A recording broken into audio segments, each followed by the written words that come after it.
Good morning, good afternoon, good evening. Welcome to Raven's Readings.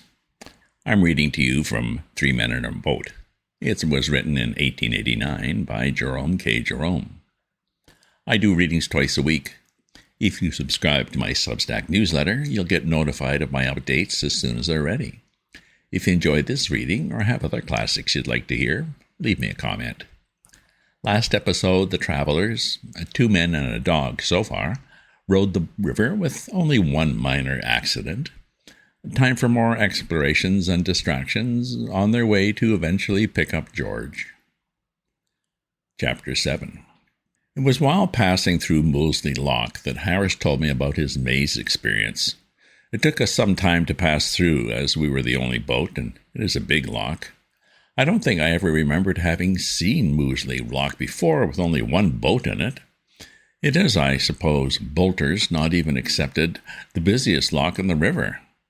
I have stood and watched it sometimes when you could not see the water at all, but only a brilliant tangle of bright blazers and gay caps and saucy hats and many-colored parasols and silken rugs and cloaks and streaming ribbons and dainty whites. When looking down into the loch from the quay, you might fancy that it was a huge box into which flowers of every hue and shade had been thrown pell-mell and lay piled up in a rainbow heap that covered every corner.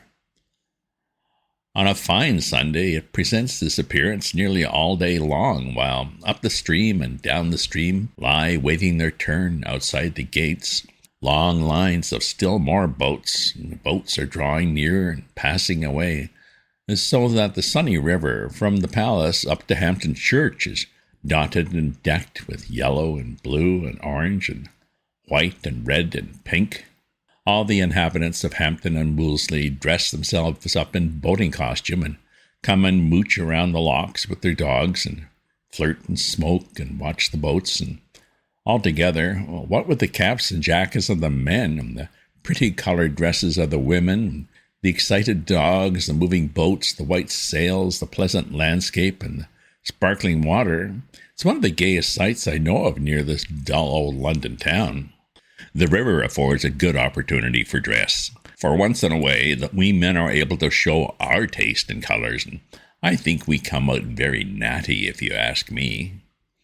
I always like a little red in my things, red and black. You know, my hair is a sort of golden brown, rather a pretty shade, I've been told, and a dark red matches it beautifully, and then I always think a light blue necktie goes so well with it, and a pair of those Russian leather shoes and a red silk handkerchief round the waist. A handkerchief looks so much better than a belt. Harris always keeps the shades or mixtures of orange or yellow, but I don't think he is all wise in this. His complexion is too dark for yellows. The yellows don't suit him. There can be no question about it. I want him to take to blue as a background with white or cream for relief, but there, the less taste a person has in dress, the more obstinate he always seems to be.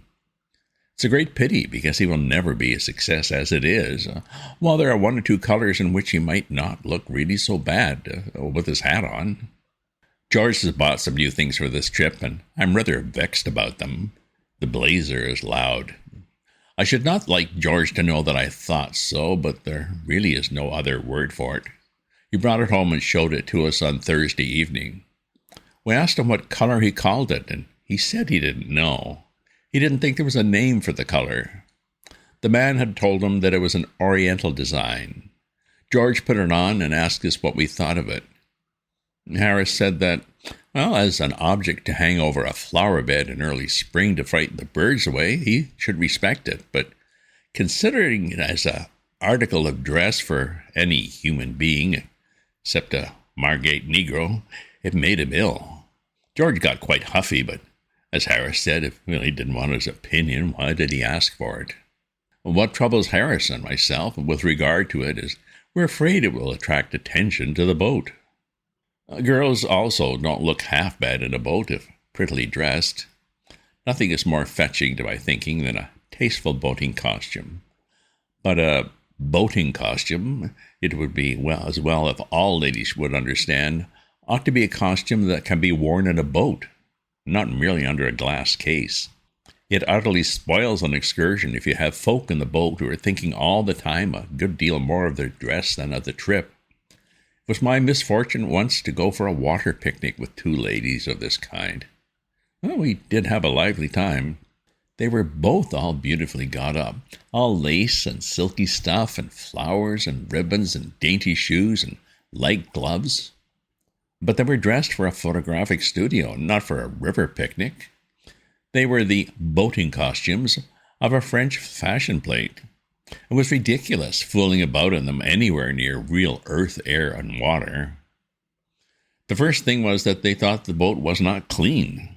Well, we dusted all the seats for them and assured them that it was, but they didn't believe us. One of them rubbed the cushion with the forefinger of her glove and showed the result to the other, and they both sighed and sat down with the air of early Christian martyrs trying to make themselves comfortable up against the stake. And you are liable to occasionally splash a little when sculling, and it appeared that a drop of water ruined these costumes. The mark never came out, and a stain was left on the dress forever. Oh, I was stroke. I did my best. I feathered some 2 feet high, and I paused at the end of each stroke to let the blades drip before returning them, and I picked out a smooth bit of water to drop them into again each time. The bow said after a while that he did not feel himself a sufficiently accomplished oarsman to pull with me, but that he would sit still if I would allow him and study my stroke. He said that it interested him. But notwithstanding all this, and try as I would, I could not help an occasional flicker of water from going over those dresses. Well, the girls did not complain, but they huddled up close together and set their lips firm, and every time a drop touched them, they visibly shrank and shuddered. It was a noble sight to see them suffering thus in silence, but it unnerved me altogether. I am too sensitive. I got wild and fitful of my rowing, and splashed more and more the harder I tried not to. I gave it up at last. I said I'd row bow. Bow thought the arrangement would be better too, and we changed places. The ladies gave an involuntary sigh of relief when they saw me go, and quite brightened for a moment. Poor girls, they had better have put up with me. The man they got now was a jolly, light-hearted, thick-headed sort of a chap, with about as much sensitiveness in him as there might be in a Newfoundland puppy. You might look daggers at him for an hour, and he would not notice it, and it would not trouble him if he did. He set a good, rollicking, dashing stroke that sent the spray flying all over the boat like a fountain, and made the whole crowd sit up straight in no time. When he spread more than a pint of water over one of those dresses, he would give a pleasant little laugh and say, "Well, I beg your pardon, I'm sure," and offer them his handkerchief to wipe it off with. "Oh, it's of no consequence," the poor girls would murmur in reply, and covertly draw blankets and coats over themselves and try and protect themselves with their lace parasols. At lunch, they had a very bad time of it. People wanted them to sit on the grass, and the grass was dusty, and the tree trunks against which they were invited to lean did not appear to have been brushed for weeks, so they spread their handkerchiefs on the ground and sat on those bolt upright. Somebody, in walking about with a plate of beefsteak pie, tripped over a root and sent the pie flying. None of it went over them, fortunately, but the accident suggested a fresh danger to them and agitated them, and whenever anybody moved about after that with anything in his hand that could fall and make a mess, they watched that person with growing anxiety until he sat down again. "Now then, you girls," said our friend Bow to them cheerily after it was all over, "come along, you've got to wash up." They didn't understand him at first. When they grasped the idea, they said they feared they did not know how to wash up. "Oh, I'll soon show you," he cried. "It's rare fun. You lie down on you lean over the bank, and slush the things about in the water." The elder sister said that she was afraid they hadn't got on dresses suited to the work. "Oh, they'll be all right," he said light-heartedly. "Just tuck them up." And he made them do it, too. He told them that sort of thing was half the fun of a picnic. They said it was very interesting. Now I come to think it over, was that young man as dense-headed as we thought, or was he... No, impossible. There was such a simple, childlike expression about him. Harris wanted to get out at Hampton Church to go and see Mrs. Thomas's tomb. "Who's Mrs. Thomas?" I asked. "How should I know?" replied Harris. "She's a lady that's got a funny tomb, and I want to see it." I objected. I don't know whether it is that I'm built wrong, but I never seem to hanker after tombstones myself. I know that the proper thing to do when you get to a village or town is to rush off to the churchyard and enjoy the graves, but it's a recreation I always deny myself. I take no interest in creeping around dim and chilly churches behind wheezy old men and reading epitaphs. Not even the sight of a bit of cracked brass let into the stone affords me what I call real happiness. I shock respectable sectants by the imperturbability I am able to assume before exciting inscriptions and by my lack of enthusiasm for the local family history, while my ill-concealed anxiety to get outside wounds their feelings. One golden morning of a sunny day, I leant against the low stone wall that guarded a little village church, and I smoked and drank in deep, calm gladness from the sweet, restful scene. The grey old church with its clustering ivy and its quaint carved wooden porch, the white lane winding down the hill between tall rows of elms, the thatched roof cottages peeping above their trim-kept hedges, the silver river in the hollow, the wooded hills beyond. It was a lovely landscape. It was idyllic, poetical, and it inspired me. I felt good and noble. I felt I didn't want to be sinful and wicked any more. I would come and live here and never do any more wrong and lead a blameless, beautiful life and have silver hair when I got old and all that sort of thing. In that moment, I forgave all my friends and relations for their wickedness and cussedness, and I blessed them. They didn't know that I blessed them. They went their abandoned way, all unconscious of what I, far away in that peaceful village, was doing for them. But I did it, and I wished that I could let them know that I'd done it, because I wanted to make them happy. I was going on thinking away all these grand, tender thoughts when my reverie was broken upon by a shrill, piping voice crying out, "All right, sir, I'm a-comin'. It's all right, sir. Don't you be in a hurry." I looked up and saw an old, bald-headed man hobbling across the churchyard towards me, carrying a huge bunch of keys in his hand that shook and jingled at every step. I motioned him away with silent dignity, but he still advanced, screeching all the while, "I'm a-comin', sir, I'm a-comin'.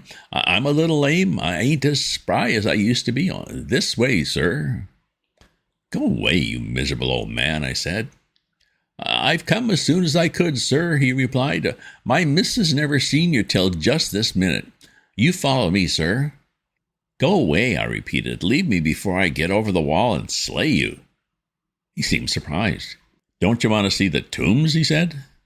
"No," I answered, "I don't. I want to stop here, leaning up against this gritty old wall. Go away and don't disturb me. I'm chock full of beautiful and noble thoughts, and I want to stop like that because it feels nice and good. Don't you come fooling about, making me mad, chipping away all my better feelings with this silly tombstone nonsense of yours. Go away and get somebody to bury you cheap, and I'll pay half the expense." He was bewildered for a moment. He rubbed his eyes and looked hard at me. I seemed human enough on the outside. He couldn't make it out. He said, "You's a stranger in these parts? You don't live here?" "No," I said, "I don't. And you wouldn't if I did." "Well, then," he said, "you want to see the tombs, graves, folks been buried, you know, coffins?" "You are an untruther," I replied, getting roused. "I do not want to see tombs, not your tombs. Why should I? We have graves of our own, my family has. Why, my Uncle Podger has a tomb in Kensal Green Cemetery that is the pride of all that countryside, and my grandfather's vault at Bow is capable of accommodating 8 visitors, while my great-aunt Susan has a brick grave in Finchley Churchyard with a headstone with a coffee pot sort of thing in bas relief upon it, and a 6-inch white stone coping all round, and that cost pounds. When I want graves, it is those places I go and revel. I do not want other folks. When you yourself are buried, I will come and see yours. That is all I can do for you." We burst into tears. He said that one of the tombs had a bit of stone upon the top of it that had been said by some to be probably part of the remains of the figure of a man, and another had some words carved upon it that nobody had ever been able to decipher. I still remained obdurate. In broken-hearted tones he said, "Well, won't you come and see the memorial window?" I would not even see that, so he fired his last shot. He drew near and whispered hoarsely, "I've got a couple of skulls down in the crypt," he said. "I'll come and see those. Oh, do and come and see the skulls. You are a young man out on a holiday and you want to enjoy yourself, so come and see the skulls." And then I turned and fled, and as I sped, I heard him calling to me, "Oh, come and see the skulls. Oh, come back and see the skulls."